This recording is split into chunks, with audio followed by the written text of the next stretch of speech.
C'est un lieu d'habitation, enfin, on Ouais. a dit un peu. Bah, comme il y a de la vie, c'est comme le design de là, à grande échelle. Notre job, c'est de donner le gîte et le couvert à tout le monde. C'est tout. On a de la chance. Pour le sol, on ne va pas s'occuper du gîte. Ils se démerdent, ils sont hyper bons, ils construisent super bien. Nous, on a juste à les laisser tranquilles. Donc, tu sais, il y a plein de choses qui vont être facilitées. Par contre, pour la nourriture, là, on va avoir un impact. Et dès qu'on va arrêter de nourrir la vie du sol, il y a des processus qui vont s'arrêter, notre sol va se détériorer. Donc, on va regarder un peu tout ça. Donc, 3 éléments fondamentaux, enfin essentiels. La fraction minérale d'un côté et la fraction organique de l'autre. Un peu au milieu de la fraction minérale. Donc, on va commencer par la fraction minérale. Qu'est-ce que c'est? À quoi ça vous fait penser, la fraction minérale du sol? Ça vient d'où? Comment ça se passe?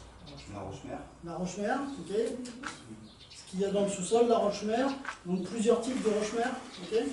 On a des roches-mères, c'est des roches-mères, des roches de type sédimentaire, type les calcaires, là, où en fait c'était sous les océans avant, puis les coquilles et les carapaces des animaux, là, compressées pendant des millions d'années sous la pression de l'océan. Ça nous donne ce qu'on appelle les roches sédimentaires, dont les roches calcaires. On a des roches magmatiques, okay, qui sont issues directement de l'activité tellurique, comme les granites, les basaltes, voilà, c'est ce genre de type de roches. Puis on a des roches qu'on appelle des roches métamorphiques, et là c'est des granites et des basaltes, en gros c'est des roches magmatiques qui sont repassées dans les entrailles de la Terre pour donner le genre des gneiss ou des choses comme ça. C'est pas très important de se rappeler des roches mères, mais en fait la roche mère a quand même une influence sur le sol qu'on a sous nos pieds, et ça va avoir des influences. Sur des roches calcaires, vous connaissez un peu sur les roches sédimentaires, là sur les calcaires, qu'est-ce qui va se passer? Qu'est-ce qui peut se passer? En quoi ça influe? Alors déjà, voilà, rétention d'eau, le calcaire étant poreux, on a l'eau qui file, il n'y aura pas de rétention d'eau, vraiment, puis ça induit quelque chose d'autre d'avoir du calcaire. pH, non? Ouais, voilà, on va avoir des pH basiques. Dans certains cas, quand on a trop de calcaire actif dans les sols, en fait, ça va empêcher certains métabolismes de se faire, ou l'absorption de certains éléments, et puis ça va provoquer des chloroses, des maladies, etc. Donc il faudra être un peu vigilant, parce que quand on est sur des roches calcaires, il y a des plantes qui sont calcicoles, qui aiment beaucoup de calcaire, et puis il y en a d'autres qui sont carrément calcifuges, qui n'aiment pas du tout. Donc celles-ci, on ne pourra pas les faire pousser. Par exemple, si vous voulez faire du châtaignier sur du calcaire, ça ne va pas marcher. Vous aurez des châtaignes comme ça. Ça ne poussera pas. Ça va pousser, mais on aura des toutes petites châtaignes. Les châtaigniers, c'est sur des sols acides, et puis ça donne là, mais pas sur les sols calcaires. Donc la roche-mère, elle peut influencer quand même sur la nature du sol, donc c'est quand même important de savoir quel type de roche-mère on a. Comment? C'est dans quoi? C'est dans magmatique, métamorphique? Non, ça dépend, c'est parce qu'on a de l'argile. L'argile, c'est de la dégradation d'une partie de la roche-mère. Donc il y a différents types d'argile. Par exemple, sur les granites, c'est le feldspath qui, une fois dégradé, va donner une argile qu'on appelle la kaolinite, le kaolin. Et la kaolinite est une excellente argile pour la céramique, la poterie, tout ça.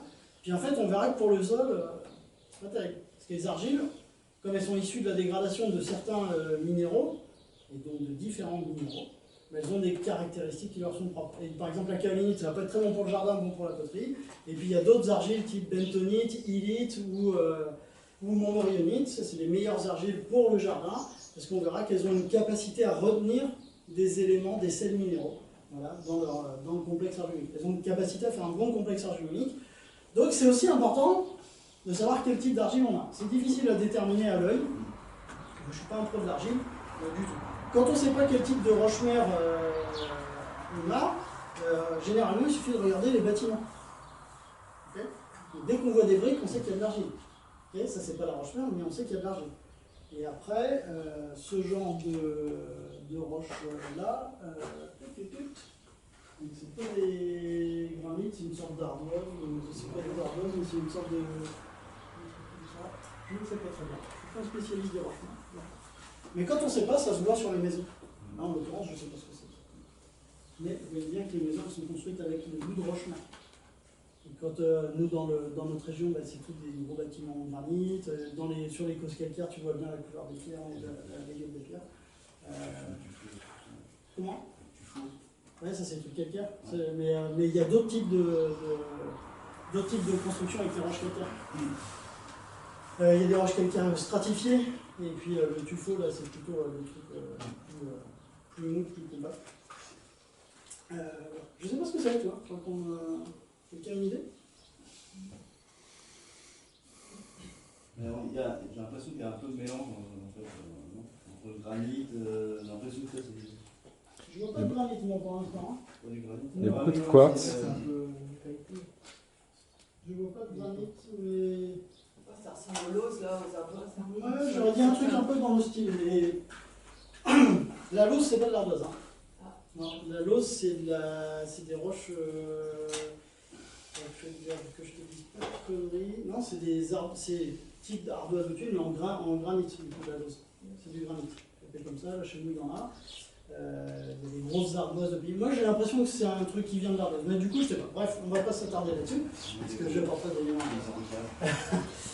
Donc, on a cette roche-là. Comment est-ce que je passe d'un granit ou d'un calcaire à, finalement, à ça, quoi? Parce qu'au départ, en fait, on a des gros blocs de roches, puis à un moment, on se retrouve avec des éléments plus fins. Hein, nos sables, des graviers, des rocs, des petits bouts des cailloux, des gros graviers, des sables, des limons, et puis des argiles. Comment ça se passe? Alors, il y a un peu d'érosion, mais ça ne va pas être ça les facteurs principaux de dégradation de la roche-mère. Souvent, la roche-mère, là, pour l'instant, elle est souvent en dessous. Au départ, il y a un peu de phénomène d'érosion. C'est la dégradation de tous les végétaux. Alors ça, non. La dégradation des végétaux, ça va être la partie organique du sol. Et là, on parle de la partie minérale. Ouais. Non, les végétaux ne forment pas de roche. Peut-être dans des conditions particulières de fossilisation. La couche supérieure à la... Ouais, voilà, il y a le climat, les aléas climatiques, le gel, le dégel, les pluies, les sécheresses. Ta maison là qui bouge avec l'argile. Les argiles gonflent, se rétractent, tout ça petit à petit ça fait des petits mouvements, des fissures, etc. Donc il y a les aléas climatiques. Les racines des champignons, non? Ouais. Racines, champignons, levures, bactéries, elles vont aller dissoudre à leur niveau avec des exsudats racinaires un peu avec des acides. Elles vont aller dissoudre petit à petit pour se nourrir en fait de ces éléments minéraux qu'il y a dedans. Elles vont dissoudre la roche petit à petit. Les racines, je vous ai dit, elles sont feignantes. Et ça, il faut bien vous en rappeler parce que c'est important pour comprendre un peu certaines choses. Les racines, elles vont pas physiquement, c'est pas leur force physique qui va écarter la roche. Elles vont pas casser la roche. Par contre, elles vont emprunter des failles déjà existantes et effectivement en grandissant avec leurs exsudats, elles finissent par écarter la fissure. Il y a une action mécanique, mais n'imaginez pas qu'une racine est capable de casser une roche. C'est pas comme ça que ça se passe. Elle va toujours trouver une fissure, puis elle va pousser. C'est pour ça que des fois sur des endroits où il y a très très peu de terre, c'est que du caillou en dessous, ben, on voit quand même des arbres et tout ça. En fait, c'est juste que dès que le caillou est fragmenté, paf, elle va pouvoir descendre. Donc, la vie qui va décomposer un petit peu, petit à petit, les aléas climatiques, le gel, le dégel, l'eau et la sécheresse. Tout ça, ça nous indique quelque chose, ça va nous indiquer quelque chose de pratique, parce que c'est bien de le savoir, mais ça faut que ça nous indique quelque chose dans le concret, je trouve. Tout ça, ça prend du temps. C'est des échelles de temps qui nous dépassent un petit peu. C'est des centaines de milliers, voire des millions d'années pour passer d'un granit à une argile, ou d'un bout de granit à un sable. Ça va vouloir dire quelque chose. Ça va vouloir dire qu'il faut faire très attention à notre fraction minérale dans le sol. Parce que quand elle est partie, on ne va pas la retrouver. Et ça, donc il faudra toujours éviter l'érosion. L'érosion, c'est, entre autres, la fraction minérale qui fout le camp. Donc nos argiles, d'abord, les limons. Quand vous baladez et qu'on regarde un petit peu la gueule de nos rivières et de nos fleuves, ils sont de quelle couleur? Plutôt marron, voilà. Alors c'est pas parce qu'il y a de la matière organique en suspension en décomposition, c'est de la terre agricole, c'est de l'érosion qui vient remplir nos rivières. Et ça, cette érosion-là, elle est dramatique parce qu'on ne pourra pas récupérer ces matériaux. On va pas, et en fait, ce qu'il faudrait faire, c'est aller draguer le fond des rivières, des embouchures de fleuves, et tourner. Donc on est ok, ça va être chiant, on va faire. Donc ça se fait pas. Et si une fois que c'est perdu, et il ne faut pas faut pas imaginer que ce soit des petites quantités. C'est des quantités, c'est plusieurs tonnes à l'hectare. Dès qu'il y a vous voyez des fois les champs quand ils sont à nul en ce moment, là ça souffle, et puis il y a des tourbillons de poussière qui s'élèvent, etc. Bon bah ça c'est l'érosion éolienne.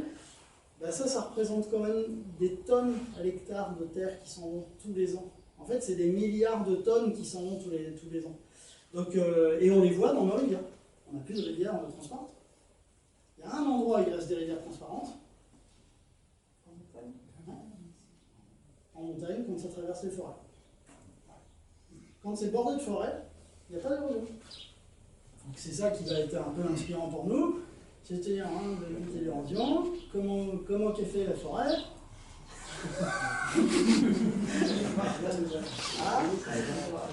Et ben elle est tout le temps enracinée et puis elle est tout le temps couverte. Il n'y a pas un brin d'érosion, les rivières sont limpides. Tous nos fleuves devraient être comme ça.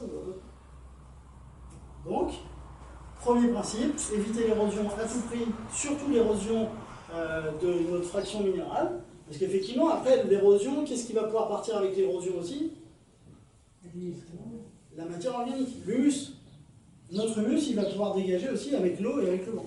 Donc c'est pour ça qu'on va toujours cultiver sur les courbes de niveau. C'est pour ça qu'on va toujours faire attention à enraciner en permanence notre sol. Et quand on voit des sols, ben voilà, qui sont à nu, toutes les grandes cultures, c'est 150 jours par an que c'est à nu en moyenne en France. 150 jours par an, ça veut dire qu'il y a de l'érosion éolienne. Alors l'érosion éolienne, vous me direz, moi je trouve qu'elle est un peu moins grave que l'érosion par l'eau, parce que ça retombe au moins chez le voisin. Si on n'est pas trop proche des côtes, au moins ça retombe quelque part. Dans l'eau, c'est perdu à jamais. Et l'érosion éolienne, elle a aussi des effets positifs à l'échelle de la planète. Tous les nutriments du Sahara, les phosphates et la potasse qu'il y a dans le désert du Sahara, ils sont emmenés par le vent jusqu'en Amazonie.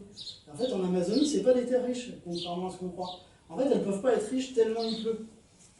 Tellement il pleut, c'est tout le temps lessivé. C'est comme si vous preniez une éponge. Dans une éponge, vous mettiez, je sais pas, du café, voilà, vous remplissez de café, puis vous dites, si je fais ça, je vais prendre un peu de café. En fait, c'est comme si vous mettiez après 24 litres d'eau par jour sur votre éponge. Donc, votre éponge, à la fin, il n'y a plus rien, il n'y a plus de café, il n'y a plus de substance nutritive. Donc c'est rechargé en permanence par l'érosion éolienne du Sahara. Donc il y a des effets positifs, mais en gros, chez nous, on va vouloir arrêter ces effets. Donc les règles, c'est couvrir le sol et qu'il soit planté, et c'est ça le plus important, parce que vous allez voir que ça joue d'autres rôles, enraciné en permanence. Il faut cultiver votre sol tout le temps. Si vous n'enchaînez pas les cultures, notamment micro-fermes, déjà économiquement vous allez perdre du truc, et c'est surtout qu'agronomiquement parlant, vous allez faire des conneries. Là, moi je sais qu'il y a déjà des choses qui ne vont pas, j'en ai parlé un petit peu avec David, ça s'appelle ? Ouais. Il m'a dit qu'il ne faisait pas trop d'engrais verts d'hiver. Je comprends parce que tout est bâché. C'est pas facile d'aller implanter des céréales là-dedans, alors les légumineuses pour certaines céréales, il les fait voir, mais quand même, c'est pas facile d'aller implanter un engrais vert d'hiver. Là, l'hiver, sur un sol argileux, si tu n'enracines pas, mais c'est la roquette, c'est un peu protégé de la pluie, tout ça. Ça va pas tasser. Ce qu'il faut comprendre, c'est que quand c'est pas enraciné, ça vit pas, parce que les racines, elles nourrissent la vie du sol. Elles donnent des sucres, elles en donnent aux champignons, elles en donnent à tout le monde.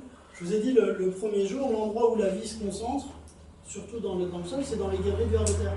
Le deuxième endroit où il y a le plus de vie dans le sol, c'est ce qu'on appelle la rhizosphère, c'est autour des racines. C'est là où il y a des sources de bouffe. Donc l'érosion, attention. Maintenant, voilà, donc ça c'est pour la partie minérale. Okay, ça influe sur notre sol, mais nous, on ne peut pas trop influer dessus. Si vous n'avez pas d'argile, à petite échelle, on peut en rajouter un peu, on peut en importer d'ailleurs. J'ai fait ça un peu chez moi tellement c'était galère. Mais en gros, sur la fraction minérale, on ne joue pas beaucoup. Nous, on a peu d'impact, et c'est surtout quand c'est perdu, c'est fini. Par contre, là-dessus, sur la matière organique, la deuxième fraction du sol, alors là, on a un impact facile, direct. Et alors là, on peut changer un sol en une année. Okay, donc ça va être là où nous, on va jouer. Et ça va être un peu le départ de tout, puisque la matière organique, c'est lié à la vie et la mort. Donc un sol vivant. Qu'est-ce qui se passe quand un bout de paille ou une feuille morte tombe sur le sol? Quel est le premier processus? Qu'est-ce qui va se passer? Comment? Elle se décompose. Elle se décompose, comment ça se passe? C'est la vie qui est sous la terre qui va récupérer. Donc dans la vie, dans les décomposeurs, ce qu'on appelle la faune épigée, celle qui vit sous la litière, quand vos feuilles tombent par terre, ça crée une litière qui va être le lieu de vie, là c'est là le gîte de toute cette faune de décomposeurs. Cette faune épigée, elle est composée de champignons, bactéries, ça commence le processus de dégradation. Il y a des gros décomposeurs que vous connaissez bien. Alors, ver de terre, c'est bon, ok, ver de terre. Alors, le ver de terre, il y en a plusieurs sortes, on en reparlera bien tout à l'heure. Dans la faune épigée, celui qui vit en surface, qui ne travaille pas le sol, qui fait que décomposer le sol, c'est le ver épigé, le petit ver de compost ou le ver de fumier, là, un peu plus petit que les autres et rouge. Okay. Il y a plein de sortes de vers de terre, mais ça, c'est on va simplifier en 2003. Il y a le ver épigé, il y a le ver anécique, qui lui travaille ton sol verticalement et qui lui va bien chercher de la matière organique en surface, il la ramène dans ses galeries, il a dit genre plusieurs fois, on verra ça tout à l'heure. Et puis il y a un ver de terre qu'on appelle endogé, qui travaille ton sol en latéral, mais un peu en profondeur, et lui il sort pas. Donc tu en as deux qui travaillent le sol, ils mangent tous de la matière organique, et tu en as un en haut qui fait que manger de la matière organique. Donc ne confondez pas quand vous avez des vers épigés sous votre paillage, c'est normal, mais lui il ne travaille pas ton sol. Le ver de terre qui travaille ton sol, c'est l'endogé et l'anécique. Et c'est beaucoup plus gros, et c'est pas ceux-là que tu vois sous ton paillage. Okay.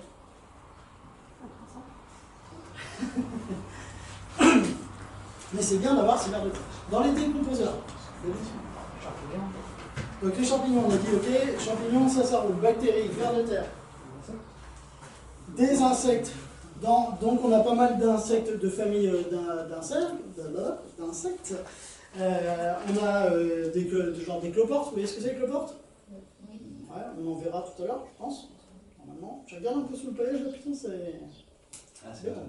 Putain, ça va être dur. Ça va être dur. On a des cloportes, qui sont de la famille des crustacés, je crois que ça fait partie des crustacés.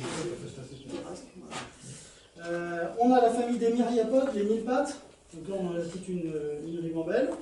On a des tout petits qui sont un peu moins visibles, qui s'appellent des colomboles, mais qui sont pareil très importants. On a la famille des arachnides, on a des pseudoscorpions, on a tout un tas de petites bêtes, voilà, qu'on ne voit même pas en fait, hein, pour la plupart on ne les voit pas, qui vont en fait avoir chacun un rôle dans la décomposition. C'est ça qu'il faut bien comprendre et bien assimiler, c'est qu'en fait si vous n'avez pas toute la chaîne, vous n'aurez pas une bonne décomposition de la matière organique. Parce que par exemple, on va avoir, sur une feuille qui tombe par terre, on aura par exemple le colombole qui va venir manger entre les nervures. D'abord, et en même temps, il y a des champignons et des bactéries, hein, c'est pas l'un après l'autre, c'est un peu tout le monde en même temps. Il va bouffer ce qu'il y a entre les nervures, et puis les nervures, c'est des acariens qui vont venir. Puis dans d'autres cas, sur la paille, on va avoir des bactéries filamenteuses type des actinomycètes qui vont venir commencer à décomposer un bout de la paille, un bout de la cellulose. Puis elles vont être dégagées par des nématodes, elles vont être mangées par des nématodes, et puis c'est des champignons qui vont pouvoir continuer la dégradation. En gros, ce que je veux vous faire comprendre, c'est que tout le monde, ils ont tous un rôle à jouer, ils sont tous aussi importants que les uns que les autres. Et donc il faut, à ce titre, les respecter, et il faut leur donner la possibilité d'exister dans nos sols. Donc évidemment, tout ça, ça va induire plus de travail du sol, et pas d'intrants chimiques, etc. Ça, c'est à peu près évident pour vous. Et c'est pour cette raison-là, c'est pour avoir tout ce processus-là de dégradation de la matière organique. Une fois que c'est dégradé, donc là il y a nos petits décomposeurs, on a oublié hein, les limaces, les escargots, tout ça, vous les voyez quand même, eux aussi ils participent. Quand vous voyez une limace, c'est pas forcément qu'un ennemi. Elle est aussi là pour décomposer, elle participe à la décomposition. Une fois que c'est décomposé, ils font tous des petites boulettes fécales. Puis ces boulettes fécales, elles sont attaquées par des champignons. Donc encore une fois, il faut encore d'autres champignons. Quand je dis des champignons, hein, c'est plein de variétés de champignons. Hein. Pareil pour les bactéries. Ils sont attaqués par des champignons. Puis ça va nous donner un produit que vous connaissez tous de nom, qui s'appelle... Toi tu sais, et toi aussi tu sais, et tout le monde sait. Ouais, l'humus. Hein, vous avez tous entendu parler de l'humus.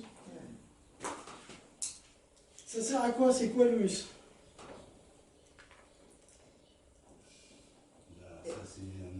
Nourrisson nourriture des plantes.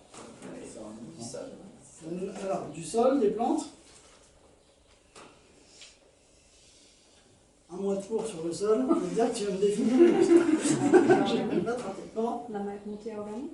La matière organique, en fait, c'est le stade final de dégradation de la matière organique. C'est le stade qu'on appelle final et stable.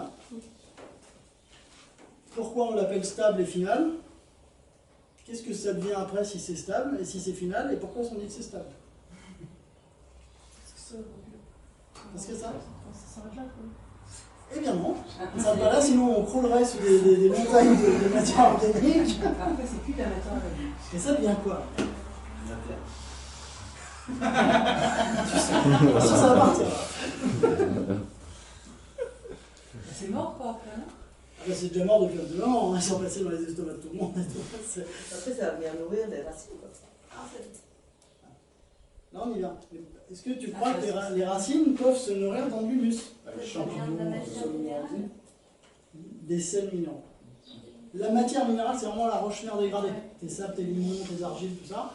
Par contre, oui, une fois qu'on a notre humus, c'est le stade final de la dégradation, puisque après ça se transforme en sels minéraux. C'est plus de la matière organique.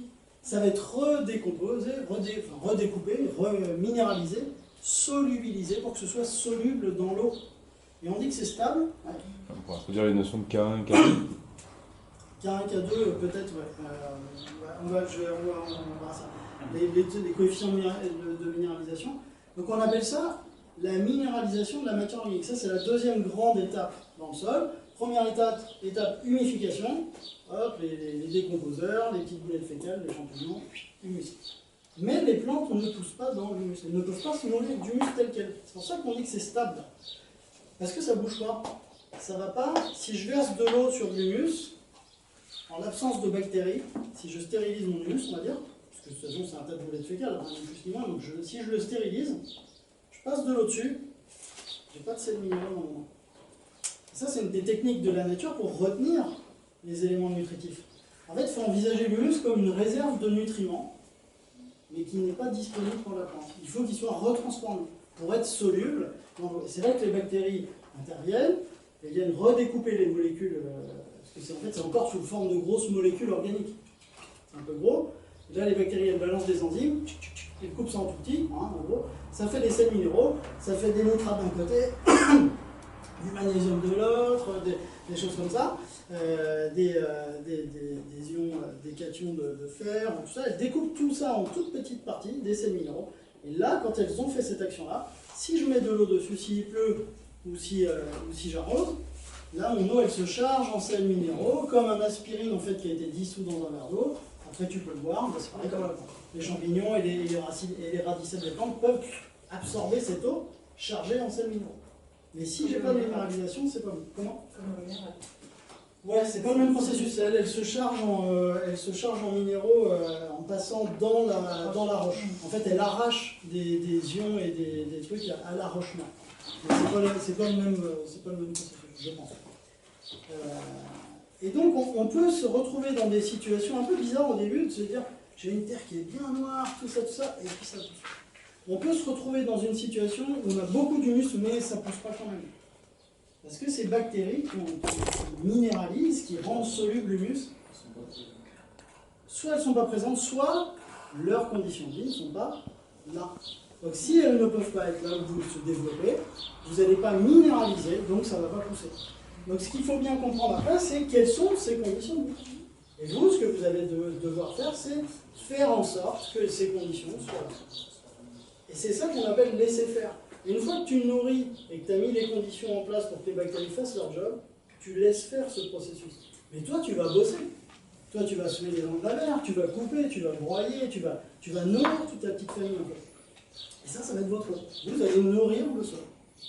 Tu veux dire quelque chose? Non. Si tu veux quand même, tu peux. Donc, c'est clair, l'humification de la matière organique, ok, et après la deuxième grande étape, c'est la minéralisation. Et une fois que ça a été pompé par les racines,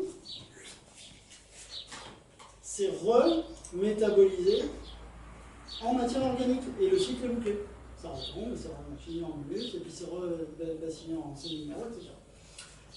Maintenant, on va voir les conditions de vie de ces bactéries spécifiques qu'on va chercher à avoir pour qu'elles minéralisent, pour qu'en fait elles rendent disponibles les nutriments pour nos plantes. quelles sont à votre avis ces conditions? Pourquoi on travaille le sol? Voilà. Ce sont des bactéries aérobies, elles ont besoin d'air. Si on travaille le sol depuis le début de l'agriculture, c'est qu'on a bien remarqué que quand on travaillait, ça poussait. C'est pas pour que les racines elles se fassent leur chemin. Dans un sol qu'on n'a pas touché, elles se font bien le chemin, les racines, il n'y a pas de souci. Par contre, plus je travaille le sol, plus j'ai d'air, plus j'ai de bactéries. Plus elles dégomment mon humus, plus elles le minéralisent, et donc plus j'ai des quantités importantes d'éléments nutritifs qui sont rendus disponibles, donc plus ma plante peut pousser. Donc il faut que j'ai de l'air. Quels sont les moyens? Donc on a vu, il y a plusieurs moyens de mettre de l'air dans un sol. Voilà, donc ça c'est pareil. Oui, alors, on va quand même parler de la l'ammoniac. Effectivement, il y a les moyens, il y a l'aération mécanique. De quoi? C'est l'arme de guerre du permaculteur. Ouais, voilà. Mais on aura le droit de la mettre, carrément au placard ou de ne pas l'acheter. On fait une belle quantité économique de 100 €. De quoi? Tu la vends sur le bon compte sinon. Ouais, voilà, t'as remarqué un autre mec.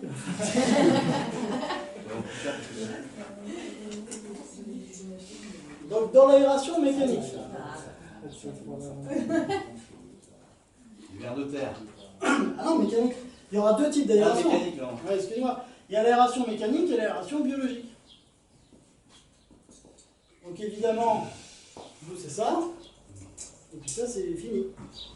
Pourquoi c'est fini et quels sont les désavantages d'une aération mécanique? Et quels sont les avantages d'une aération biologique? Il faut comprendre pourquoi on a envie de favoriser ce qui se fait naturellement et pourquoi c'est mieux qu'avec une machine où finalement, bon d'accord, ça pollue tout ça, mais c'est pas pour ça que c'est mauvais, hein, l'aération mécanique. C'est pas parce qu'on utilise du pétrole pour le faire. On tue la biologie. On tue la biologie. Système. Ça s'annule pas tant que ça en fait. Parce que, en fait, ça s'annule pas, parce que si on a travaillé les sols, on a remarqué que ça poussait bien quand même. Quand même. Des rendements pas dégueulasses, quoi. Je veux dire, l'agriculture, elle est catastrophique au niveau environnemental, mais en termes de rendement, elle est pas si pourrie que ça. Je veux dire, l'agriculture. On a quand même des champs qui produisent. C'est sur le long terme que c'est très dangereux. Parce que plus tu aères un sol, et plus tu grignotes ta matière organique. Okay, c'est pour ça que ça pousse. Mais, il y a un truc, parce que tu boostes les populations de bactéries. Okay, par contre, quand tu travailles ton sol, tu vas casser d'autres choses. Pour les bactéries, elles s'en foutent, elles se produisent en 2 minutes. Okay, dès que tu vas perturber le sol, 2 minutes après, les bactéries sont en place, recolonisées, et elles se remettent au travail, elles libèrent des éléments nutritifs. Par contre, alors si on travaille avec des outils rotatifs ou profonds, comme des labours profonds qui ramènent la couche inférieure du sol au-dessus, on va changer les horizons, donc du coup c'est plus les mêmes bactéries, mais même en termes de bactéries, ça va vite, c'est des échecs comme ça. Je crois que le plus grave, à mon sens, c'est mycorhizes, vers de terre, en fait tout ce qui est un peu sensible et qui ne va pas se redévelopper comme ça. La porosité biologique, elle s'améliore d'année en année.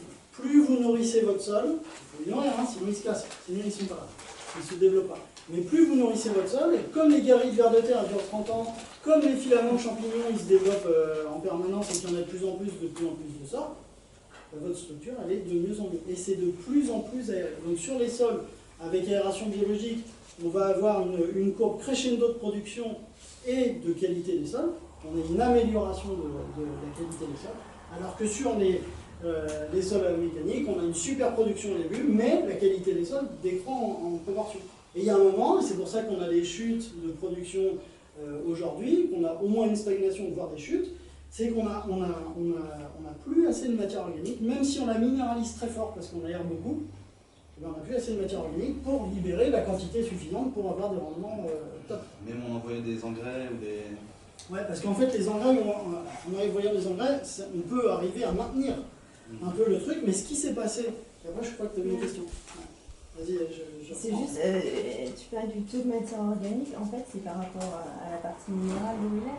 Ouais, voilà, en fait dans un sol, une prairie naturelle, à l'état naturel, une prairie là sur nos latitudes, il y aura environ 5% de matière organique. Dans un sol maraîcher, ce serait ce que tu vas essayer d'atteindre, comme ton objectif c'est au moins d'avoir 5% de matière organique dans le sol, ce qui est un sol très très noir, hein, la matière organique c'est noir, comme le compost, hein, vous achetez, c'est presque de l'humus, hein, le compost presque, ça dépend de son état de dégradation, et du coup il faut vraiment que tu arrives dans ces taux-là.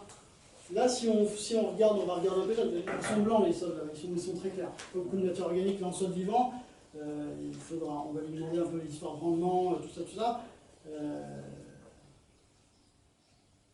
Ça peut pas être terrible. J'ai juste vu en surface, hein. Peut-être je me trompe, on va regarder en profondeur. Mais je pense qu'il manque de matière organique, déjà à vue d'œil. Mais pour avoir le taux exact, il faut faire une analyse en labo. Je peux pas te dire moi 2, 3, 1. Je peux te dire entre 1 et 4. C'est plutôt 1 que 4, ça c'est facile à dire.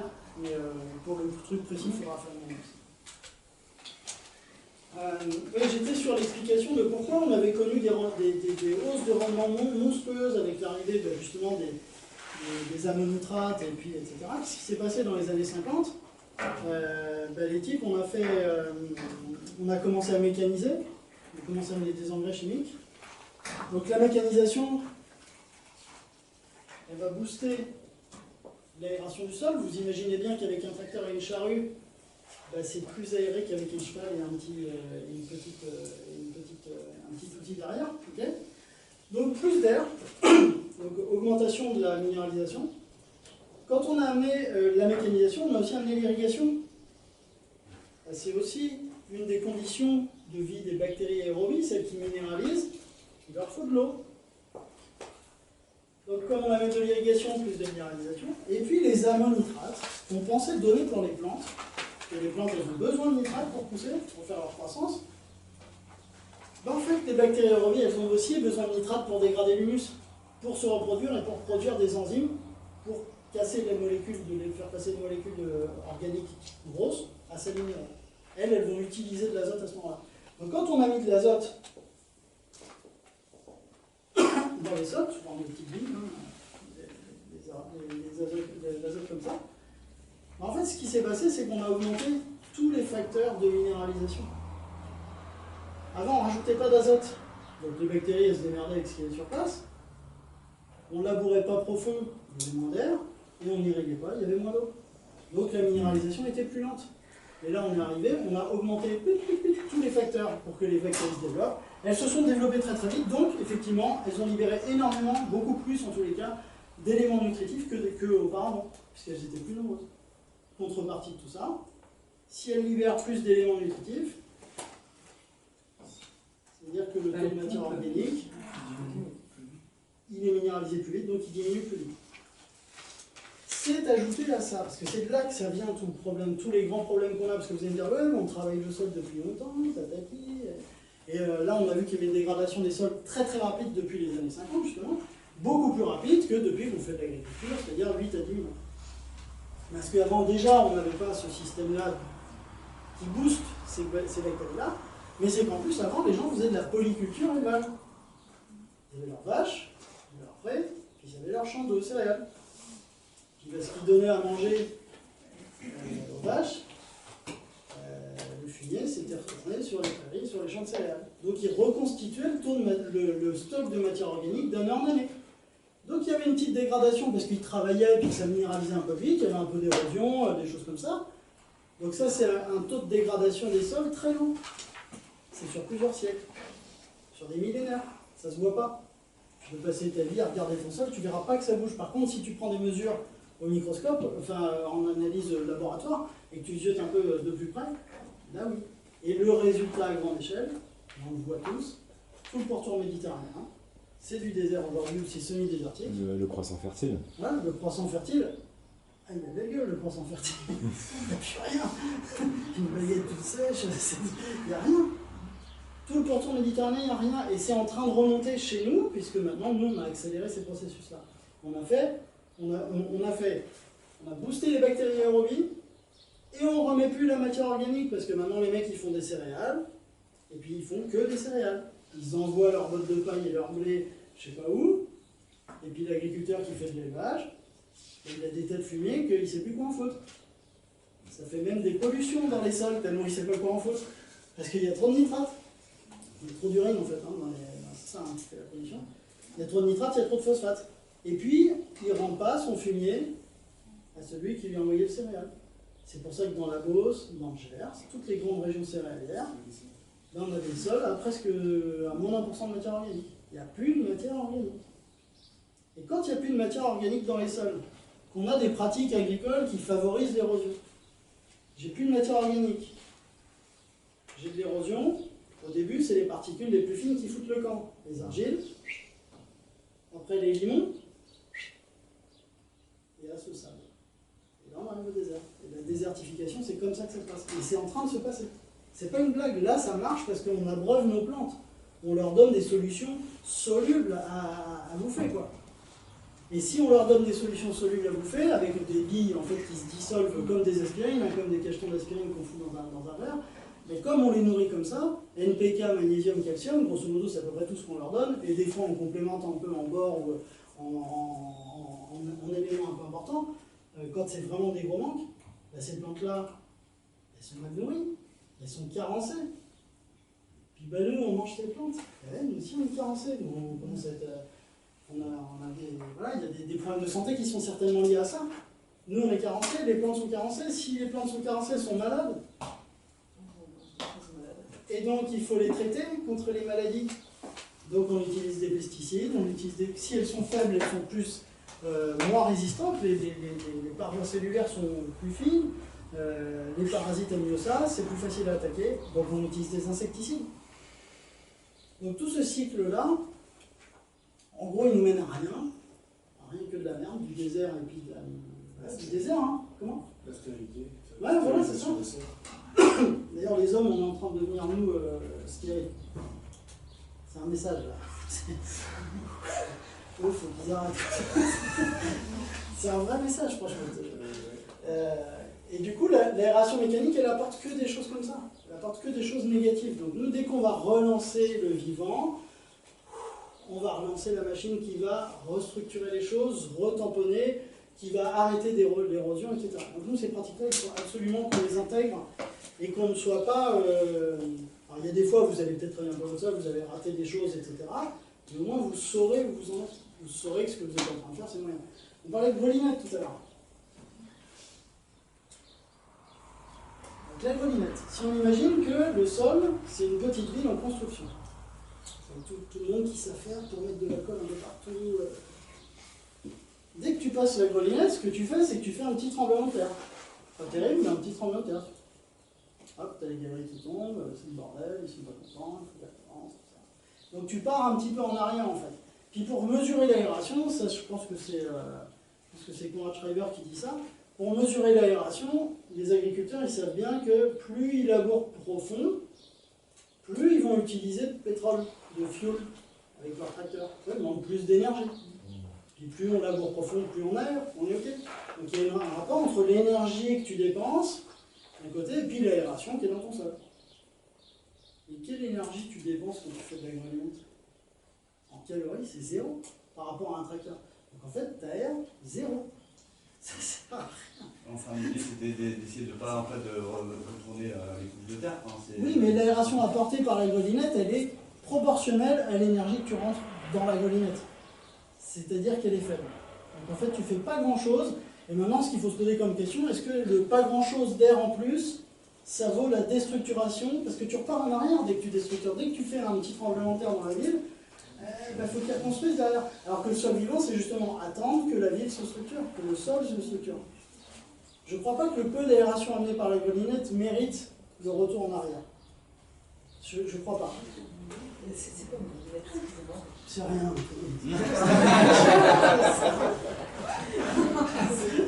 C'est un outil avec un manche, comme deux manches, une barre, 5 barres qui vont dans le sol, tu l'enfonces et tu tires comme ça, ou tu pousses comme ça, tu as l'air. Je dis pas qu'il ne faut pas s'en servir si ton sol est très compacté, la comme ici, là franchement je pense que ici c'est quand même, c'est osé là, j'ai l'impression que c'est osé. Et qu'on va voir comment c'est à l'intérieur, tu vois, je suis curieux de voir. Je dis pas que c'est complètement à bannir. Simplement, il faut comprendre le ratio entre air apporté et dégradation de la structure du sol qui est en train de se faire. Quoi. Retour en arrière. Dès que tu casses de l'habitat du sol, il faudra qu'il reconstruise. Alors certes, tu ne tues pas les vers de terre, certes, tu ne mélanges pas les couches, mieux.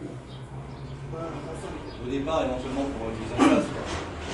Après la mise en place, Se placer, si ton diagnostic de sol te dit, de toute façon, là, franchement, l'aération biologique, c'est pas extraordinaire, on va rien perdre, etc. quoi. Pourquoi pas? Et des fois, c'est un peu psychologique aussi. Non, mais ça, les voyettes, ça vient aussi. Ah, donc voilà, l'aération biologique, c'est donc les vers de terre, la vie du sol et les champignons, et surtout n'oubliez pas que c'est comme des petits architectes et des maçons qui collent tout ça. Donc à chaque fois que vous venez perturber, ça c'est fou, et il faut revenir à... Donc quand on voit l'aération mécanique, ou des fois parce qu'il y a un motoculteur, là tu passes tout le monde au broyeur, tout simplement. Tu passes toute la vie, tous les habitats, tout au broyeur. Là j'espère que vous comprendrez qu'il y a un problème. Sans compter qu'une fois, quand tu es en aération mécanique, tous les ans, tu es obligé de refaire. Parce que tu n'as pas de colle dans le sol. Donc dès qu'il pleut, ça se tasse. Dès que tu marches dessus, ça se tasse. Quand tu marches sur un sol vivant, quand il pleut sur un sol vivant, ben, les galeries, elles font gouttière. Puis l'eau, elle ne vient pas tasser le sol, puisque c'est scellé, c'est avec de la colle, avec de la glomaline. C'est complexe. Un sol, ça doit se tenir. Là, il va bien se tenir, le sol, je sens. Mais même dans les sols sablonneux, chez moi, le sol, il commence à se tenir. Parce que la vie commence à coller tout ça, quoi. Un sol qui s'effrite, par exemple, qui voit un sol, tu sais, où tu mets la main dedans, puis c'est tout friable et tout. Ah, il est facile à travailler ton sol, putain, il est bien ton sol et tout. Ça, c'est tout pourri. Si tu n'as pas de colle dans ton sol, ça veut dire qu'au moindre coup de vent, si tu fais ça, et que hop, ça, c'est pas bon, quoi. Un sol, ça doit se tenir. Couscous. Oui, c'est ça, du couscous. Ouais, mais c'est parce que ça fait les grains, une fois que tu les as un peu triturés, ils font du couscous si tu veux.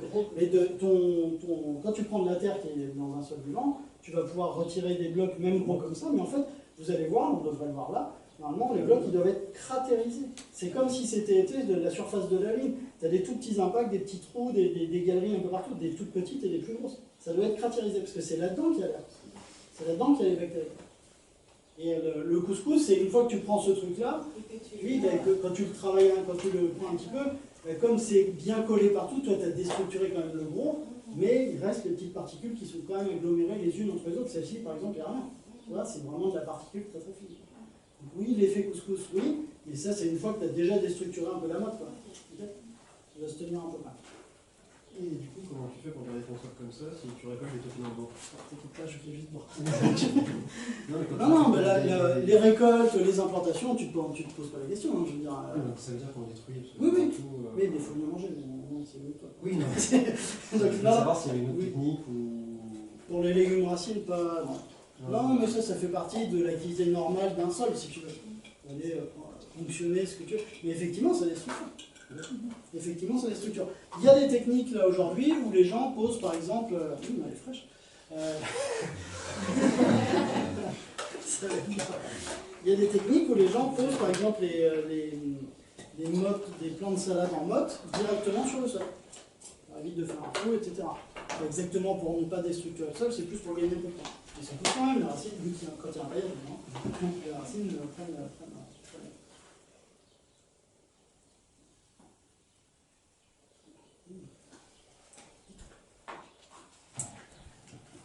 Donc, ce qu'il faut bien...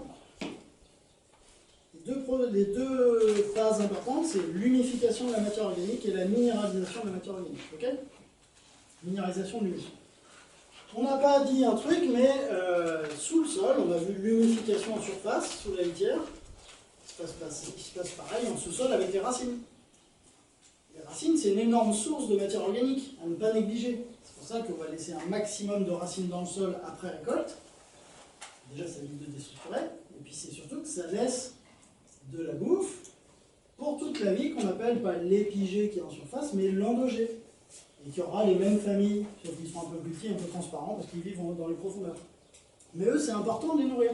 S'il n'y a pas de racines dans votre sol, qu'elles soient mortes ou vivantes, il y en a qui crèvent de faim. Donc, ils n'architecturent pas votre sol. Donc, ça ne bosse pas. Donc, il n'y a pas de matière organique, etc. Donc, c'est pareil. Il va falloir penser, pour vous donner un ordre d'idée, sur un blé, un tiers de la biomasse, de la matière organique, c'est un tiers de racines, un tiers de paille, un tiers de grain. Ok. Donc vous avez quand même un tiers de la matière organique qui est contenue dans les racines. Et c'est à peu près partout, enfin, pour tous les végétaux comme ça. Quoi. La masse racinaire est une masse importante, une source importante de nourriture. Est-ce qu'il y a des questions là-dessus? Quand tu fais des sillons, par exemple, des sillons. Ouais, mais c'est pareil, tout le travail du sol va entraîner une dégradation. Si tu n'as pas le choix. Ouais. Pas le choix, je veux dire, il faut bien que tu plantes ton truc, sinon tu ne manges pas. Donc il faut toujours se mettre là. Puis même si vous travaillez le sol à un moment, si vous partez sur un sol qui est tout pourri, ben, de le travailler, c'est pas si grave que ça. Parce qu'il n'y a pas grand-chose, vous ne perdez pas grand-chose, vous ne retournez pas trop en arrière dans la construction. Ce qu'il faut penser, c'est vraiment comme une ville en construction. Quoi. Ouais, donc, dès que... Sur une planche, si tu fais juste un trou pour mettre ta note, de toute façon, tu es obligé. Oui, mais là, il ne faut même pas se poser la question. Je veux dire, c'est comme ça. Et par rapport à, par exemple, pour garder des racines, donc par exemple, tu ramasses ta salade, tu coupes ta salade, tu laisses les racines Au maximum, ouais. au maximum dedans. Alors les salades, elles vont risquer de repousser, c'est bon de découper, mais si tu coupes un peu trop, ça va repousser, ce qui peut être une technique. Ça peut. Donc c'est mieux de laisser la racine. Toujours. En fait, pense bien qu'il y a du monde qui a faim en dessous. Quoi. Toi, tu es là pour nourrir tout le monde, et ça, c'est une source de nourriture. Et après, quand tu vas refaire par contre un sillon derrière, quelque part, tu es obligé de désinguer. Quoi. Enfin, non, Oui, mais dès que tu dois travailler pour implanter ou récolter, tu ne te poses pas la question. Alors, on peut peut-être améliorer certaines manières d'implanter ou de récolter, je ne sais pas. Mais en tout cas, il n'y a pas de cas de conscience à avoir. Hein. Voilà, il n'y a pas de... Mais il faut quand même pas... le travail du sol, c'est net, quoi. À chaque fois, on repart comme ça. On a vu qu'il y avait des conditions, là, air, eau, azote, et en fait, il en manque encore une, sur laquelle on peut influer un petit peu. Donc, il est quand même important de comprendre ça, c'est les températures. C'est pour ça qu'en hiver, ça ne pousse pas. C'est parce que nos bactéries, notre sol en dessous de 12 degrés, les bactéries, elles sont au repos. Donc, elles ne minéralisent pas, ou très peu. Pareil pour les champignons, tout le monde est un peu au repos. Et c'est pour ça qu'on a envie que la Terre se réchauffe au printemps, pour relancer la vie en fait dans le sol. C'est juste que tout le monde se remette au boulot, c'est qu'ils sont en vacances, ils fait trop froid, ils sont dormants. Donc du coup, la température, dans les sols argileux comme c'est ici, en début de saison, sur les sols argileux, ça se passe comment? Lentement. Lentement. Ça se réchauffe lentement, puisqu'il y a de l'eau, ça fait effet de masse. Et donc, l'inertie, ça se réchauffe lentement. Par contre, en fin de saison, ça garde la chaleur aussi plus longtemps. Donc c'est des sols qui vont être meilleurs, qui vont donner plus tard, mais qui vont donner plus tard dans tous les sens. Hein, ça décale tout un peu. Si on a des sols sablonneux, au contraire, il n'y a pas d'eau. L'eau n'est pas revenue, il n'y a pas de masse, donc ça se réchauffe très vite. Mais ça peut être des différences de plusieurs semaines quand même. Hein. Ce qui peut vous permettre de faire ou pas des légumes primaires. En général, sur l'argile, c'est un peu plus compliqué de faire des légumes primaires. Il y a des techniques quand même pour réchauffer le sol. Comment est-ce qu'on peut essayer de réchauffer le sol? Alors la couche chaude, ça va être complètement à part, parce que là, tu ne le fais même pas dans ton sol. Quoi. Couche chaude, vous voyez ce que c'est? On prend du fumier de cheval en général, on le mouille, on le tasse. Tout ça, ça va rentrer en fermentation, et il y a des bactéries qui vont commencer à agir et à créer de la chaleur. Et cette chaleur-là, on va mettre, soit on met des bacs avec des plants qui ne sont pas en contact direct avec cette source de chaleur. Vous mettez des plants à partir, qui sont dans des caissettes ou dans des multicellules, ou soit vous pouvez planter directement. Attention à ce qu'il faut attendre que la température est déjà un peu baissée. Et tout ça, c'est une source de chaleur qui va faire germer, partir les plants plus tôt. Mais ça, c'est une structure que tu mets en place en dehors de ton sol. C'est hors sol. Ce que j'avais vu, sinon, c'est qu'il fallait enlever le paillage. Mais Quand on enlève le paillage, il va se poser plusieurs problèmes. En fait. Il va falloir jongler un peu avec ça. Quand on enlève le paillage, qu'est-ce qui se passe? Voilà. Et on en a d'autres. Quand le soleil tape sur la Terre à nu, elle transforme en gaz la matière organique. Donc il y a une partie de ta matière organique qui va partir dans l'atmosphère. Donc pas terrible. Deuxièmement, toute la vie qui est en surface, qui est normalement épigée, les vers, tes myriapodes quelque part, tes collemboles, tout ça, eux, grillés, pareil. Donc une perte de population. Mais il faut peut-être bien réchauffer quand même le sol. Bâche, pourquoi pas. Bâche, ça chauffe bien, ça protège. Pourquoi pas. Comment? Des pierres, un peu galère. Mais... Ah oui, voilà, microclimat, plus largement microclimat. Ouais, je suis d'accord avec toi, ça va marcher. Les murs orientés au sud, tout ça, ça va partir plus tôt. Tout bêtement. Compostage de surface, pas en début de saison, pas trop. Et en fait, pour que ça chauffe, en fait, je sais que Philippe Foire dit que ça chauffe un peu, mais compostage de surface en début de saison. Alors, déjà, en maraîchage pro, t'oublies. Complexe. Beaucoup de déchets. On va faire des rangs de 100 mètres de betterave à désherber, vous allez voir le compostage de surface sur 3 fois 100 mètres, ça va être un peu compliqué. Et puis surtout, limace à fond, quoi. Compostage de surface, c'est bien en mode individuel, pas professionnel, et c'est bien à la période chaude. Faites du compostage de surface pendant l'hiver. Enfin, moi, je l'ai déjà fait comme un... on va dire. Bon, ben, c'est l'élevage de limaces, quoi. Il y a 200 limaces au mètre carré. Ouais. Ah ouais, des cerfs, des voiles, les voiles de forçage, moi j'aime les P17, il y a les P30, tout ça, hein, P30, P17. C'est des petits voiles qui pèsent 11 ou 30 grammes au mètre carré, que tu peux mettre directement, même le P11, le P17, pardon, 17 grammes au mètre carré, même les carottes lèvent dessous. Toi, tu utilises des tunnels maraîchers, On a 5000 mètres carrés de tunnel. Ouais. Mais du grand, quoi. Ouais. Ok, et comment tu peux utiliser des petits tunnels? Non, on utilise pas, nous, justement, c'est P30, microclimat aussi, c'est pas du microclimat, avec du sac à patates, quoi. Voilà. On ira voir, on verra ça, je pense, sur le terrain. Du coup, aussi pareil pour les tunnels, ce qu'il faut penser, c'est que plus ils sont grands, plus c'est efficace. Il y a une plus grande masse d'air, donc il y a moins de variation de température. Si vous mettez un petit tunnel nantais, là, les petits trucs en tant que particulier, on peut acheter, c'est facile, ça coûte pas cher. Bon, bah ça, au bout de quelques heures, quand il n'y a plus le soleil, déjà la température elle fait comme ça, quoi. Alors que plus, si tu as une multi-chapelle, par exemple, bon, bah là, la température est beaucoup plus stable. C'est pas une question d'inertie. Et en verre ou en... Bah là, en ce que tu peux te permettre en général, parce que le verre c'est très très cher, c'est un peu fragile. Il y a du polycarbonate qui se fait maintenant, qui est correct. Sinon c'est du poly... non, c'est comment ça s'appelle? Bon, c'est une plastique, je sais pas comment ça s'appelle. C'est plutôt plastique, ça c'est la majorité des cas. Mais le verre c'est très très cher. Il y a de la grêle. Et puis il y a de la graine, ouais. Il y a des polycarbonates qui sont pas mal en intermédiaire. C'est toujours des matières. Les voiles P17 et P30, ça laisse passer l'eau ou... Oui, un peu, mais pas. Mais c'est pas. C'est une fois que c'est imbibé, ça laisse. Non, mais ça laisse passer, évidemment, c'est pas imperméable. Mais c'est pas. Faut mettre un arrosage en dessous, enfin. De toute façon, quand tu. Non, mais s'ils ont des installations déjà. Si tu as ton micro pour eux, oui. Mais l'aspersion, elle va passer.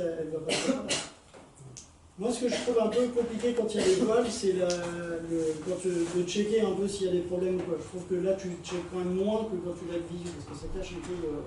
C'est-à-dire que si tu as des insectes, des limaces, des machins, tu les vois pas forcément. Les mulots, ils sont bien tranquilles dessous, quoi. Ça, en sol vivant, les ratopiers, les mulots, c'est l'enfer. Ouais. Enfin, je sais pas pour nous, Ah, dans nous, nos régions, c'est catastrophe. C'est la catastrophe cette année. L'année dernière, c'était dur, et là, c'est très dur. Ouais. Moi, je vais te dire, là, cette année, cette année, ça a l'air de le faire un peu, ratopier. Ouais. Cette année, nous, ça a l'air de le faire. Je sais qu'il y a des pics de population de 6 ans, donc il y a des cycles, comme ça, ça descend. Et après, les auxiliaires, en fait, ceux qu'il faudrait avoir au jardin, c'est serpents, renards, rapaces. Ouais. Donc les serpents, est-ce que vous en voyez beaucoup? Non. Les renards, vous en voyez beaucoup? Il faudrait éradiquer les chasseurs, quoi. Voilà. Ouais, c'est ça.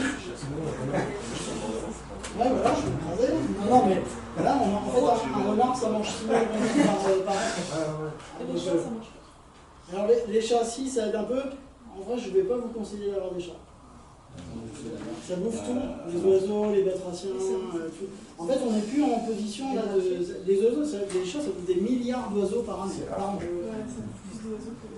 C'est pas. Là, on ne peut pas se permettre. Je crois qu'on ne peut plus se permettre d'avoir des chats comme ça. Un chat de canard, un truc qui bouffe une escasse, ça c'est bien. Celui qui va jouer et qui te ramène le petit oiseau, lui, on ne peut plus là. Je crois qu'on ne peut plus. Oui, oui, c'est vrai. Bon, on ne peut plus, le chat, c'est tout. kebab avec tous les chats. C'est en Australie, ils vont tuer, je sais pas, 1 million, 2 millions de chats. Là, parce que... Ouais. Au Nicaragua aussi, 1,8 million de chiens, ils avaient tué. Et bon. En tout cas, les chats, pas une bonne solution. C'est pas un bon animal dans nos écosystèmes aussi pauvres que ça. Alors, il y en a trop déjà, et en plus, il n'y a pas du tout de quoi les accueillir. C'est comme les abeilles. Le même discours. Il y a rissant, non? Comment? Rissant, ça n'a pas d'effet, ça, le rissant? Rien, là, tu peux mettre tout ce que tu veux, des œufs forts fétides, le ricin, il y a des tonnes de plantes comme ça. Tu vois, là, moi j'ai plein de serpents chez moi, j'ai du renard, j'ai un peu de tout, j'ai quand même des problèmes d'orthopie, mais ça a été convenable cette année. Peut-être que ça commence à se stabiliser. Peut-être, je ne sais pas. Et peut-être qu'il y a le. Je commence à. Sur la liste. Ouais, ça va, ouais, ça va, mais c'est les vipères que t'as, non? Les couleuvres et vipères. Et ceux qui disent que ça vit pas au même endroit, c'est faux. Hein. Dans le même mur, j'ai couleuvres et vipères. Et une fois, j'ai vu une scène d'anthologie dans le. J'étais en train de remuer le tas de compost, parce que je fais un peu de compostage quand même, parce que ça va être une des solutions pour augmenter la température. On peut mettre un mulch de compost, en gros, on sacrifie un peu de matière organique qui va partir en gaz, mais pour rendre la couche supérieure noire. Et on va avoir des écarts de température qui sont monstrueux. Alors 10 à 10 degrés d'écart entre un sol blanc et un sol noir. On a rarement un sol blanc, mais quand on met du compost, on va avoir beaucoup de temps. Mais là, juste la petite anecdote marrante quand même, j'étais en train de remettre le tas de compost, puis tout à coup je voyais qu'il y avait une couleuvre dans le tas de compost, elle avait pondu des œufs. Et hop, elle se barre, elle rentre dans le mur en pierre qui est juste à côté. 15 secondes après, je vois un mulot qui sort comme ça. Je me dis bien trop, t'es comme un Texavie à l'intérieur du mur, le mulot, elle me regarder. Donc les couleuvres aiment bien les mulots. En tout cas, il a bien peur. Donc voilà, pour la température, on a quelques moyens de notre disposition. Et c'est un peu compliqué. Et moi, j'ai envie de dire que, par exemple, le mulch, il y aura souvent pour moi, il y a deux situations. Tu utilises ton mulch quand tu as des. Là, on parle de la sortie d'hiver, début de printemps, là, pour que ça commence à se réchauffer. Ton jardin, il ressemblera soit. Tu as des engrais verts qui sont en place l'hiver, céréales légumineuses, en gros. Ah oui, tu n'as pas besoin de mulcher, c'est là. Puis toutes tes dernières cultures d'hiver, elles doivent être mulchées, pour les protéger. Puis c'est pour tes cultures que tu vas implanter, donc si c'est des plants. Si tu veux que ça redémarre un peu plus vite, effectivement, moi je démulcherai et puis je balancerai une petite couche de compost protectrice qui va faire augmenter la température en début de saison. Ça ramène de la matière organique, même s'il y en a une partie qui est sacrifiée.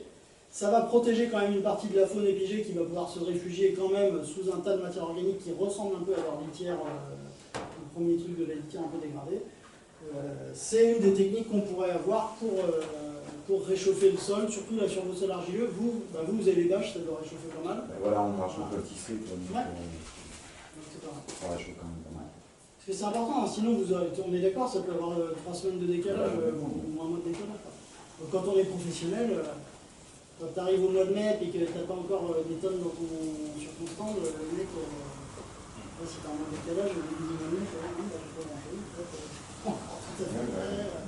Donc c'est quand même très très très important.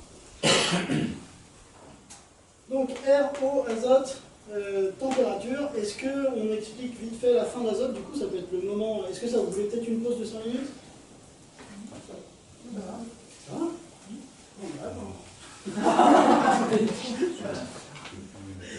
Non, ça va, non, j'ai pas envie trop de vous accabler, que vous ayez trop chaud et tout ça. Donc, ok.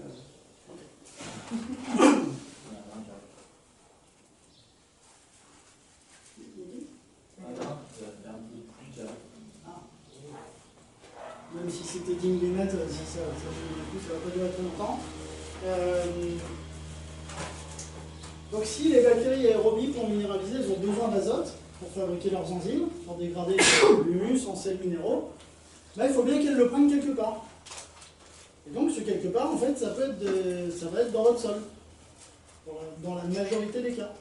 Et si c'est dans votre sol, c'est-à-dire que si vous avez fait un diagnostic de sol, si vous êtes sur un sol qui tourne bien, vous allez pouvoir apporter de la matière organique, les bactéries elles vont pomper un peu dans votre sol, et puis votre culture, il y aura suffisamment pour votre culture. Mais si vous commencez sur les sols pauvres, vous êtes en première année, vous avez racheté une prairie dégueulasse, ça manque 2% de matière organique, elle n'est pas très bien aérée, ça ne va pas minéraliser des tonnes, il n'y a pas beaucoup de nitrates disponibles en fait. Et bien si vous apportez énormément de matière organique, type du bois, qui contient beaucoup de carbone, ça va demander beaucoup de bactéries et beaucoup d'enzymes, donc beaucoup d'azote pour se dégrader, et beaucoup de champignons. Et cet azote-là, il risque d'être pris dans la terre. Donc ce qui peut se passer, c'est que là vous avez votre planche de culture. Voilà. On avait fait un diagnostic de sol, le N c'est l'azote, ok. Puis on va dire qu'il y avait, c'est des unités factices évidemment, dire qu'il y avait 3 unités d'azote dans le sol. C'est ridicule, okay, mais c'est juste pour bien comprendre. Et donc le diagnostic montrait qu'il n'y avait pas assez d'azote. Vous aviez par exemple des achillées millefeuilles sur le sol, signe de lessivage, des plantes qui montrent comme ça, comme des lampsanes ou des marguerites, des choses qui montrent qu'on a un déficit en azote. Diagnostic fait, mais vous n'en prenez pas compte. Vous avez vu des vidéos sur le net ou n'importe quoi, puis vous dites, il faut que je rajoute de la matière organique parce que mon sol il n'est pas clair, tout ça, donc c'est une bonne idée. Mais vous rajoutez ici du bois fragmenté. Hop. Tac, en surface, vous en mettez une bonne couche. Vous le griffez un peu parce que je vous avais dit que c'était bien de griffer la première année pour que la vie fongique du sol se développe un petit peu mieux et qu'on ne se retrouve pas juste avec un truc qui se décompose en surface et pas d'échange avec l'intérieur. C'est pas mieux le champignon en surface qu'à l'intérieur. Et puis ce qui va se passer, c'est que vos bactéries là, vont se développer ici, enfin la vie du sol va se développer ici. Et puis pour se développer, puis pour faire leurs enzymes, dégrader tout ça, elles vont pomper votre azote qui est ici, le peu d'azote qu'il y avait, vont le prendre. Et puis du coup, votre plant qui est ici, au départ, en tous les cas, il aura certainement du mal à pousser, et puis on va se retrouver en fin d'azote. Tout ça, c'est que dans le cas où on n'a pas assez d'azote dans le sol. Dans vos sols à vous, si tu fais des apports de matière organique, il n'y aura jamais de problème. Ça, c'est dans ce cas-là. Une fois que ton matériau est dégradé, on avait 3 unités dans le sol, on va dire, c'est des chiffres bien fictifs, on a fait. Puis dans le matériau de base, on verra tout à l'heure comment on le calcule, puis dans ce matériau-là, peut-être qu'il y avait, on va dire, 5 unités d'azote. C'est toujours des chiffres bien fictifs, mais c'est pas une bonne idée. Et une fois que ce sera dégradé, ça va relâcher les 3 d'ici, plus les 5 d'ici, on va se retrouver quand même, in fine, avec plus d'azote dans le sol, ça aura bien enrichi dans le sol, mais pendant un moment, qui peut être de l'ordre de quelques semaines à 3, 4, 5, 6 mois, voire plus dans certains cas, mais en gros, au bout de 6 mois, en général, on n'a plus de fin d'azote, parce que ça commence à relâcher ce qui était contenu dans le matériau. Ça, c'est ce qui va se passer, et c'est pour ça que c'est important de faire des diagnostics, pour savoir qu'est-ce qu'on va apporter à notre sol à manger au départ. Pour ne pas se retrouver le bec dans l'eau, on ayant fait le mauvais diagnostic, mauvais apport. Parce que ça peut arriver. Si on a un sol qui est pauvre en azote, on rajoute pas trop de matière organique. Il faut la rajouter déjà. Il faudra la rajouter. Si vous êtes sur un sol pauvre en azote, ce qu'on peut faire, c'est de rajouter de la matière déjà digérée. Du compost qui va lui être beaucoup moins demandeur, si tu veux, pour dégrader, puisqu'il a déjà été, il y a toute une partie de la dégradation qui a été faite. Vous allez pouvoir, en général, sur des sols pauvres et mal structurés, en fait, l'idéal, c'est de commencer par un engrais. Les engrais verts, ça va être une culture pour le sol, et pas pour vous. Okay, c'est pas une culture que vous allez récolter pour vous. Je crois qu'on peut récolter un peu de céréales et quelques légumineuses quand on pousse jusqu'au bout. En général, moi, je ne fais pas jusqu'au bout les engrais verts d'hiver, parce que ça prend trop de temps sur s'il faut récolter en juillet les céréales, ça fait un peu que ça vous fait un peu de ton terrain d'octobre à juillet. C'est un peu trop. Mais en gros, sur un sol très pauvre, tu pourrais rapporter donc de la matière organique, et puis commencer par un engrais vert, et pourquoi pas, dans ces engrais verts, inclure des fixateurs d'azote. On va faire une luzerne, par exemple, qu'on laisse un an ou deux. Des fois, il ne faut pas aussi, si vous voulez commencer en sol vivant, il y a une partie du jardin que vous devriez, évidemment, il faut commencer à cultiver dès la première année, donc peut-être même la première année, même pour être sûr, si vous avez un sol qui n'est pas terrible ou quoi, passez un coup, vous le préparez classiquement, et puis vous n'avez pas perdu grand-chose puisqu'il n'y avait pas trop de structure, mais ça pousse direct, ça marche, vous assurez votre première année. Mais en attendant, il y a une partie de vos jardins que vous préparez à passer en cultivable sur sol vivant, c'est-à-dire qu'il faudra rehausser le taux de matière organique en général par des apports de compost dans le premier temps. Et puis le deuxième temps, c'est qu'il va falloir restructurer le sol, donc relancer la vie. Donc cultiver les plantes. Donc on va peut-être partir sur 1 voire 2 ans d'engrais vert et puis on avance comme ça. Et une fois, parce qu'en fait, c'est pas que de perdre du temps de faire ça, parce que quand les planches, elles sont... si tu commences sur une planche où il n'y a pas beaucoup de matière organique, mais que tu veux commencer tout de suite en sol vivant, etc., mauvaise structure, donc pas beaucoup d'aération, pas beaucoup de porosité biologique, donc mauvaise minéralisation quelque part. Donc en fait, pendant 2 ans, tu vas cultiver sur cette planche-là, et tu vas sortir certains rendements, okay, avec un rendement plutôt bas. Versus la planche que tu auras préparée pendant 2 ans, elle, tu n'auras rien tiré pendant 2 ans, mais par contre, dès que tu vas commencer à cultiver, ça va cracher. En fait, au bout de 4 ou 5 ans, tu auras produit plus sur celles sur lesquelles tu avais attendu 2 ans, tu avais mis de la matière organique, du bois fragmenté, tu as fait 2 ans d'engraveur, tu as bien structuré ton sol par la vue, par les racines, là, elle crachera plus que celle où tu as voulu aller plus vite. Donc moi, ce que je vous conseillerais, ça dépend des terrains, mais par exemple sur des terrains comme les tiens qui sont très très argileux apparemment, je conseillerais peut-être en fait de passer de la partie sol vivant petit à petit, parce que ça va peut-être prendre du temps à décompacter toute cette argile. Moi j'y mettrais peut-être 2 ans de luzerne pour casser tout ça, et puis une fois que tu as fait tes 2 ans de luzerne, là tu peux partir sur du maraîchage normal. Et tu vois, il ne faut pas forcément... comme le sol vivant c'est moins aéré que le mécanique, il faut beaucoup de matière organique, et il faut quand même une certaine porosité, une certaine vie, mais des fois les sols sont tellement pourris qu'il n'y a ni assez de vie pour qu'il y ait une porosité suffisante pour qu'on s'aminéralise correctement, et il n'y a pas assez de matière organique tout simplement. S'il faut monter à 5%, pour prendre 1% de matière organique, il faut rajouter à peu près, c'est un ordre d'idée, à peu près 10 kg de compost à l'hectare, 10 kg de compost au mètre carré, ce qui fait 100 tonnes hectare. Si vous prenez une prairie qui est à 2, il manque 3 points. C'est 300 tonnes hectares qu'il faut amener de matière organique. Ça fait beaucoup. C'est compliqué. Donc peut-être il y a une partie du jardin, vous commencez facile, vous assurez le coup. De toute façon, si c'est de la terre qui est pourrie, vous ne perdez pas grand-chose. Vous la travaillez un petit peu, vous faites classique. Puis de l'autre côté, vous préparez tout le jardin pour que ça arrive, que le sol se structure et qu'on augmente le taux de matière organique. Parce que peut-être que les 300 tonnes hectares, ça représente 30 kg de matière organique au mètre carré, vous n'allez pas forcément pouvoir les incorporer dès la première année. Ça coûte cher, vous mettez pas de temps. C'est beaucoup si vous mettez du bois fragmenté. Nous, on a fait chez Mon Maraîcher, on a fait 15 kg de compost mètre carré, donc 150 tonnes hectare. Et puis, on voulait mettre pareil 15 de bois fragmenté. On n'en pouvait pas, c'était trop épais, c'était trop quoi. Donc en fait, on a plutôt mis 7,5 kg au mètre carré, enfin en gros, quoi, donc 75 tonnes hectare de bois fragmenté. Si je fais le calcul, il manque de la matière organique, il manquera 0,7 points. Quoi. Et si tu n'as pas tes 0,7 points, ben, tu ne feras pas les rendements. Donc je vous conseille franchement de bien prendre le temps de remettre les sols en vie. En attendant, faites du maraîchage comme vous pouvez, même si ce n'est pas la meilleure pratique. Vous sortez du légume, et puis petit à petit, vous passez tout le jardin comme ça. Quoi. Et c'est quoi les symptômes sur la plante une plante qui est en fin d'azote physiquement, elle est comment? Elle ne pousse pas, elle est plutôt jaune. Elle n'arrive pas à faire la photosynthèse, ça ne pousse pas des tonnes. Tu le vois tout de suite, hein. Dans le jardin, en fait, tu vois quand tes plantes elles sont poussantes ou quand tes plantes, il y a un truc. Hein. Plantes poussantes, en fait, ça se sent quoi. Puis quand tu passes tous les jours ou tous les 2 jours, bah, tu vois qu'elles ont évolué, hein, tout simplement. Si ça stagne, ça fait un problème. Et quand tu fais une analyse biologique du sol, dans un laboratoire, eux te disent la teneur en azote? Ça, c'est même la biochimie qui te la dit. D'accord. J'ai l'analyse de base, là, c'est comme ça. Et les purins d'ortie, est-ce que ça peut pallier ça? Les purins d'ortie, en fait, ce que ça va faire, donc le purin d'ortie, contrairement à ce qu'on pense, l'ortie n'est pas plus riche en azote que de la tonte de gazon. C'est un peu, c'est pas même c'est sur elle, mais enfin, il n'y a pas beau. On pense souvent que le purin d'ortie est riche en azote. En fait, c'est pas ça qui se passe.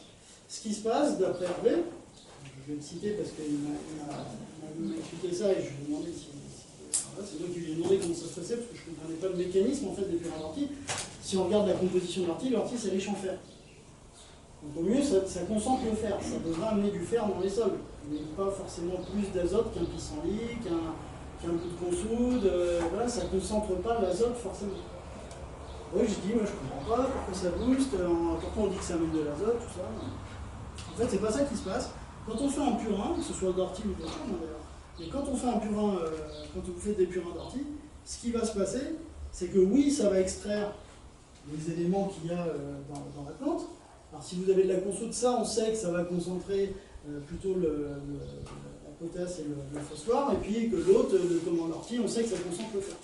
Mais quand vous faites votre purin, vous mettez de la plante dans l'eau, Donc en fait, au départ, il y a de l'air, il y a des bactéries aérobies encore dans ce mélange-là. Puis petit à petit, en fait, le pH il va changer, ça va devenir de plus en plus anaérobique. Donc les bactéries aérobies elles vont laisser la place petit à petit, il y a tout un enchaînement de types de bactéries qui sont adaptées au pH plus au niveau au taux d'oxygène. Puis le pH continue à baisser, pardon, ça s'acidifie, ça baisse, puis à la fin il n'y a plus d'air et c'est super acide. En fait, ce que vous faites quand vous arrosez au purement d'ortie, d'après Hervé, je vais essayer de me renseigner ailleurs, j'ai jamais trouvé d'explication bien convaincante, parce que si on fait l'analyse de ce qu'il y a en azote dans le purement d'ortie, c'est pas ça qu'on veut. Ça c'est sûr. Et d'après Hervé, ce qui se passe, c'est que quand on arrose avec un truc très très acide, en fait on va tuer la vie du sol bactérienne qui est en dessous. En mourant, elle minéralise très vite, elle relâche de l'azote immédiatement et elle est remplacée de toute façon immédiatement par toutes les bactéries qui sont présentes sous forme de dormance dans le purin. En fait, vous avez une culture de bactéries, plein qui sont en dormance, vous réensemencez immédiatement après. La bactérie, c'est 2 minutes le temps de reproduction d'une bactérie, donc ça colonise le milieu très vite. En fait, ce qui va nourrir votre plante, c'est plutôt de la bactérie qui meurt et qui relâche son azote qui est là, qui est minéralisable tout de suite, c'est soluble tout de suite, et donc c'est ça qui va faire tout ça. L'explication d'apparaître de l'utilisation du purin d'ortie. Il n'y a pas de raison qu'un purin d'ortie soit plus riche en azote qu'un purin de tonne de gazon ou qu'un purin de... C'est pas connu pour concentrer l'azote. D'ailleurs, d'après Gérard Dussert, l'ortie indique plutôt la présence d'eau et de changement de l'état du fer dans le sol dû à l'eau. Donc c'est vraiment lié à l'eau et au fer, pas du tout à l'azote. C'est ce qu'il dit. Je ne peux que répéter parce que je n'ai pas fait les études dans la boue.